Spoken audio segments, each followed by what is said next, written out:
Attention, le contenu de cette vidéo peut heurter la sensibilité des plus jeunes, vous êtes prévenus.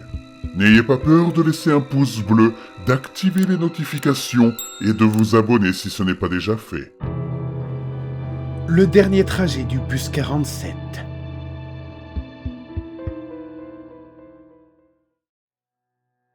Pendant 6 ans, j'ai conduit le bus 47.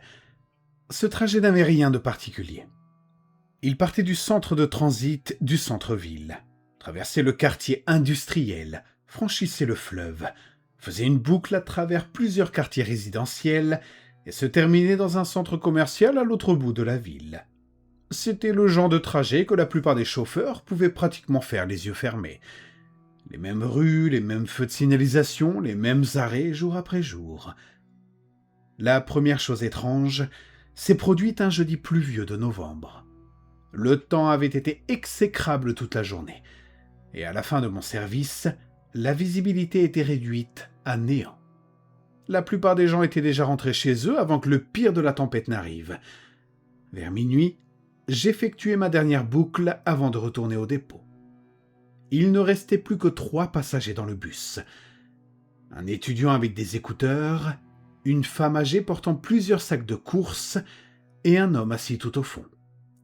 Je ne me souvenais pas l'avoir vu monter d'ailleurs. Ce n'était pas forcément inhabituel. Les chauffeurs manquent tout le temps des détails lorsqu'ils surveillent la circulation, encaissent les tickets ou s'occupent des passagers. Ce qui a attiré mon attention, c'est qu'il ne bougeait jamais. Chaque fois que je jetais un œil dans le rétroviseur, il était assis exactement dans la même position, ses mains reposées sur ses genoux. Sa posture ne changeait jamais. Il ne regardait pas par la fenêtre et ne faisait pas défiler son téléphone. Il fixait simplement droit devant lui. Le trajet s'est poursuivi normalement jusqu'à ce que j'atteigne Maple Street. La femme âgée est descendue la première. Quelques arrêts plus tard, l'étudiant est descendu à son tour. Et donc, il ne restait plus que moi et l'homme assis au fond. J'ai jeté un nouveau coup d'œil dans le rétroviseur. Il était toujours là dans la même position. Quelques minutes plus tard, j'ai atteint le terminus. Le centre commercial était fermé pour la nuit et le parking était complètement vide. Je me suis garé dans la zone de demi-tour et j'ai ouvert les portes. « Dernier arrêt !» ai-je annoncé. L'homme n'a pas réagi. J'ai répété plus fort. Toujours rien. Finalement, agacé, j'ai serré le frein à main et j'ai parcouru l'allée. Quand j'ai atteint l'arrière du bus, le siège était vide. Je me suis arrêté et j'ai regardé autour de moi, mais l'homme avait complètement disparu. Le bus n'avait qu'une seule sortie et j'aurais vu n'importe qui sortir. Pourtant, il n'y avait personne. J'ai fouillé tout le véhicule, chaque siège, chaque recoin. Rien. Pas de passagers, pas de sac. Aucun signe que quelqu'un ait jamais été assis là. Le lendemain, j'avais presque oublié tout ça. Du moins, je m'y efforçais. La semaine suivante, ça s'est reproduit. Même itinéraire, même service de nuit, même temps exécrable. Juste après minuit, j'ai regardé dans les rétroviseurs et j'ai vu l'homme assis exactement au même siège. Il portait la même veste sombre, les mêmes bottes de travail. Il était assis avec le même regard inexpressif. Cette fois, j'étais certain qu'il n'était pas monté à bord. J'avais fait attention à chaque arrêt. Et pourtant, il était là. Quand j'ai atteint le terminus et que je suis retourné vers lui pour le confronter, il s'est volatilisé exactement comme la fois précédente. À sa 3e apparition, j'ai commencé à poser des questions au dépôt. La plupart des chauffeurs en ont ri. Un chauffeur plus âgé, lui, n'en a pas ri du tout.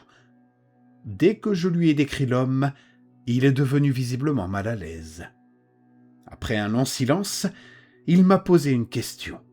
« Est-ce qu'il s'assoit du côté gauche vers l'arrière ?» Quand j'ai acquiescé, il a pâli. Il s'est levé et s'est éloigné sans un mot. Quelques jours plus tard, Je l'ai coincé dans la salle de pause et j'ai fini par le convaincre de m'expliquer. 20 ans plus tôt, la ligne 47 empruntait un itinéraire légèrement différent, à travers le quartier industriel. Une nuit, un chauffeur nommé Karl effectuait la dernière course lorsqu'un conducteur ivre a grillé un feu rouge et percuté le bus. Plusieurs passagers ont été tués sur le coup. L'une des victimes était un ouvrier d'usine qui rentrait chez lui après un double service. D'après le rapport d'accident, son corps avait été retrouvé dans la partie arrière-gauche du bus, exactement au niveau du siège occupé par mon mystérieux passager. Mais je n'étais pas convaincu. Chaque lieu de travail finit par donner naissance à des histoires de fantômes. Les dépôts de bus ne font pas exception. Pourtant, je me surpris à y prêter davantage attention. La fois suivante où l'homme apparut, je l'observais attentivement dans le rétroviseur.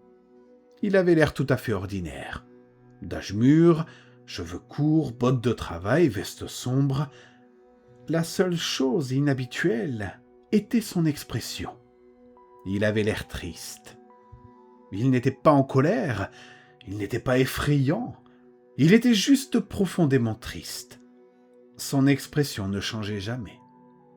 Les semaines passèrent et les choses devinrent de plus en plus étranges. Un soir, je remarquai que l'homme n'était plus seul. Une femme était assise à côté de lui. Je ne l'avais jamais vue auparavant. Elle avait l'air nerveuse et épuisée. Aucun des deux passagers ne bougea de tout le trajet. Lorsque j'arrivai au terminus et que je me dirigeai vers eux, ils avaient tous deux disparu. Au cours des semaines suivantes, d'autres passagers commencèrent à apparaître. 3 un soir, 4 le lendemain, puis 6. Ils apparaissaient toujours sans monter à bord et disparaissaient avant que je puisse les atteindre. À Noël, près de la moitié de l'arrière du bus était parfois occupé, mais personne ne parlait jamais, personne ne me prêtait attention. Ils restaient simplement assis là.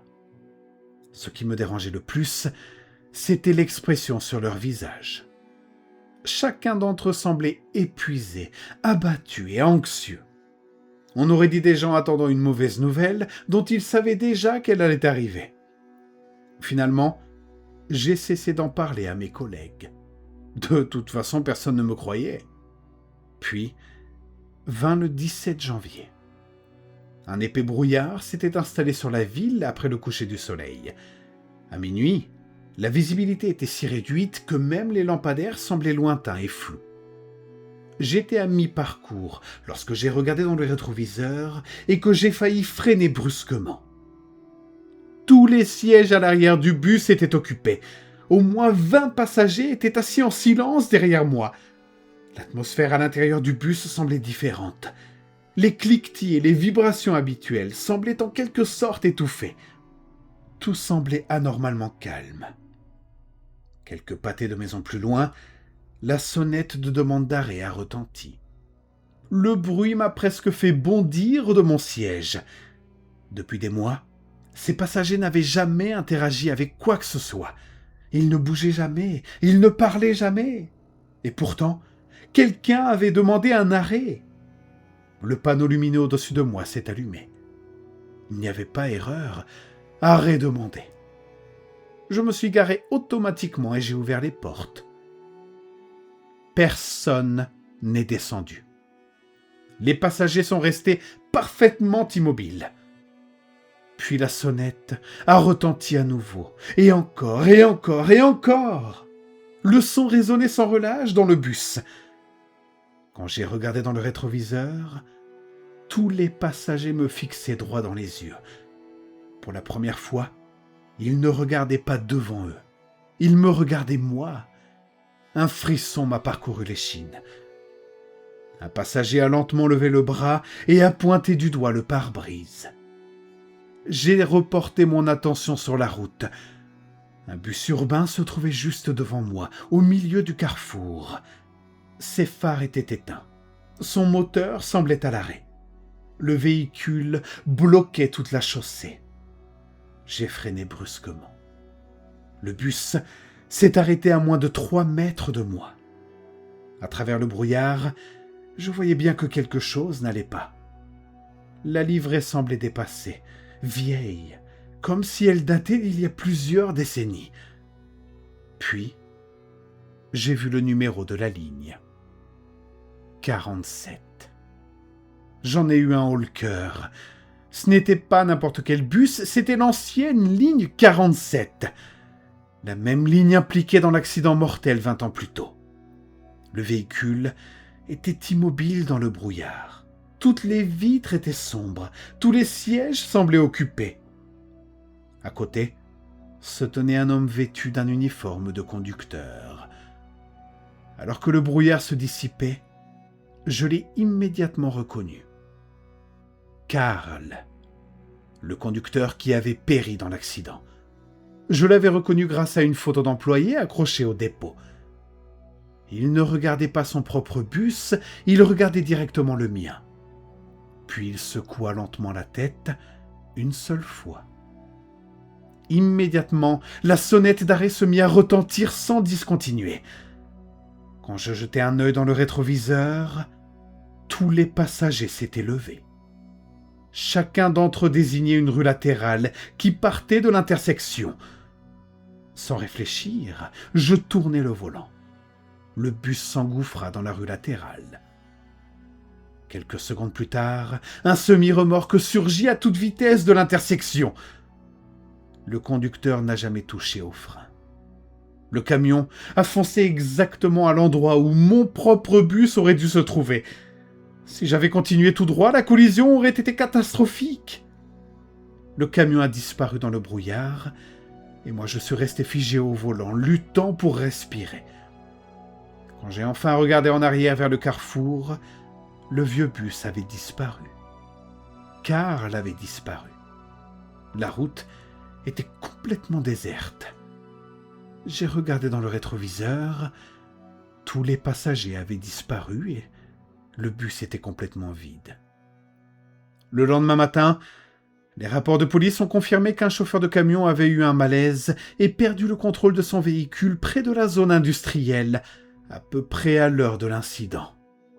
Les enquêteurs ont déclaré par la suite que tout ce qui aurait pénétré dans ce carrefour aurait presque certainement été percuté. Je n'ai jamais raconté à la direction ce qui s'était passé. Qui m'aurait cru ? Mais quelque chose a changé après cette nuit-là. Les passagers apparaissent encore de temps en temps. Pas souvent.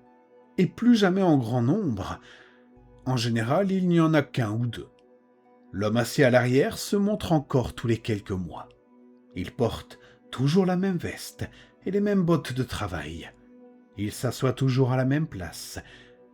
Mais maintenant, chaque fois que je l'aperçois dans le rétroviseur, il ne fixe plus tristement le lointain. Il sourit. Et chaque fois que j'arrive au terminus et que je me retourne pour regarder, il a disparu.